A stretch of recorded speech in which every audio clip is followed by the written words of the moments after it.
Hello student, आपका स्वागत है हमारे YouTube channel Sharma study point में। और इस वीडियो में यहाँ पर बताएंगे आपके लिए बहुत ही महत्वपूर्ण टॉपिक यहाँ पर क्या है, पावर्स। देखिए पावर्स, यहाँ पर पावर्स रूल यानी घातों का यहाँ पर नियम, यानी घातांक नियम भी कह सकते हैं, घातांक नियम। देखिए हम घातांक के नियमों को समझेंगे। यहाँ पर घातांक के नियम कुछ पार्ट 1 में समझेंगे, कुछ पार्ट 2 में समझेंगे। तो ये आपके लिए पार्ट 1 बना रहा हूँ, जिसमें आपको कुछ यहाँ पर पावर्स के नियम बताए जाएंगे। तो यहाँ पर इस वीडियो में पहला नियम हम आपके लिए बता रहे हैं। पहला नियम क्या है, विद एग्जाम्पल के आपको बताएंगे। यहाँ पर पहला नियम यह है कि a की पावर यदि m है और इंटू a की पावर n है, यानी यहाँ पर इसके लिए कहेंगे बेस और इसके लिए कहेंगे पावर। ठीक है ना, बेस और पावर। देखिए अगर बेस सेम होंगे, बेस कैसे होंगे, सेम होंगे, तो यहाँ पर पावर जो है वो जुड़ जाएंगी, यानी घातें जुड़ जाएंगी। तो यानी ये हो जाएगा a की पावर m प्लस n। क्या हो जाएगा, m प्लस n हो जाएगा। a की पावर कितना हो जाएगा, m प्लस n हो जाएगा। अब यहाँ पर a की पावर m प्लस n का मतलब क्या है, यहाँ पर एक एग्जाम्पल के थ्रू समझ लेते हैं। कैसे, देखिए अगर आपके पास लिखा है 2 की पावर 4 इंटू लिखा है 2 की पावर 5। अब आप देख सकते हैं यहाँ पर बेस कैसे हैं, सेम है, आधार एक जैसे हैं। तो यहाँ पर 2 की पावर कितना हो जाएगा, पावर जुड़ जाएंगे, यानी 4 प्लस 5 कितना हो जाएगा, 2 की पावर हो जाएगा आपके लिए 9। कितना हो जाएगा, 2 की पावर 9 हो जाएगा। यही आपका आंसर हो जाएगा इसके लिए। ठीक है, तो ये पावर का पहला नियम है। a की पावर m यदि और a की पावर n होता है तो ये हो जाता है a की पावर m प्लस n।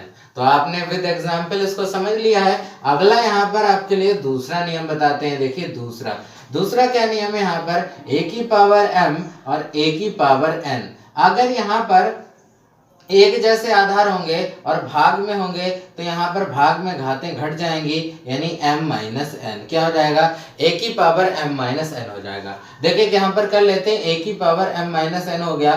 तो यहाँ पर एक एग्जाम्पल ले लेते हैं। एग्जाम्पल क्या है आपके लिए, देखिए ध्यान से।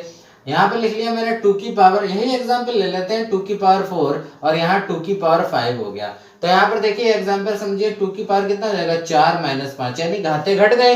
तो यहाँ पर कितना बचेगा, 2 की घात, यहाँ पर 4 में से 5 चला जाएगा तो माइनस का 1 बचेगा। क्यों, क्योंकि माइनस का नंबर ज्यादा है। तो 2 की पावर माइनस 1 को लिख सकते हैं 1/2। यही हमारा आंसर हो जाएगा। क्या हो जाएगा, आंसर हो जाएगा। इसी तरीके से रूल नंबर 3 पावर का देखिए, यहाँ पर पावर्स का तीसरा नियम। देखिए अगर हमारे पास लिखा है a की पावर m और उसकी पावर लिखा है b, a की पावर m उसकी पावर लिखा है b, तो यहाँ पर हो जाएगा a की पावर m b। क्या हो जाएगा, a की पावर m b।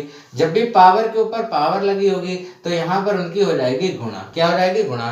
तो ऐसे एग्जाम्पल को समझ लेते हैं। लिखा है 2 की पावर 4 और इसकी पावर लिखा है 6, तो यहाँ पर कितना हो जाएगा, पावर की पावर से गुणा हो जाएगी, यानी 2 की पावर 4 गुणे 6, यानी 2 की पावर कितना हो जाएगा, 24 हो जाएगा। यही आंसर हो जाएगा, 2 की पावर 24। अब देखिए यहाँ पर 3 नियम हो चुके हैं आपके लिए पावर्स के, 3 नियम हो चुके हैं आप पावर्स के। अब एक चौथा नियम इसमें आपके लिए बताते हैं। चौथा नियम क्या है, चौथा नियम यह है कि a बटे b की पावर अगर m लिखा हुआ है, a बटे b की पावर अगर m लिखा हुआ है तो ये हो जाएगा a की पावर m और अपॉन में b की पावर m। इसका मतलब क्या हुआ, जो पावर होगी वो दोनों नंबरों के लिए अलग अलग हो जाएगी। तो यहाँ पर हम आपके लिए बता देते हैं कैसे करना है आपके लिए। यहाँ पर देखिए a की पावर क्या, अब यहाँ पर एग्जाम्पल के थ्रू समझ लेते हैं। तो यहाँ पर आपके लिए लिखा है 1/4, उसकी पावर लिखा है 5। इसका मतलब क्या हो जाएगा, पावर अलग अलग हो जाएंगी, यानी 1 की पावर 5 और 4 की पावर 5 हो जाएगी। ठीक है ना, तो 1 की पावर 5 कितना हो जाएगा, 1 ही, और 4 की पावर 4 की 5 ही रहेगा। यही हमारा आंसर हो जाएगा। क्या हो जाएगा, आंसर हो जाएगा। तो यहाँ पर कितने नियम हैं आपके लिए, यहाँ पर 4 नियम आपने सीख लिए हैं। नेक्स्ट वीडियो में आपके लिए बताएंगे यहाँ पर कुछ और नियम पावर से संबंधित पार्ट 2 में। पार्ट 2 में आपको सीखने को मिलेगा दूसरी पावर्स के नियम, और भी जो बचे हुए हैं उन पावर्स के नियमों को आपको समझाएंगे। आई होप इन पावर्स के नियमों को आप समझ गए होंगे। Thank you for watching this video.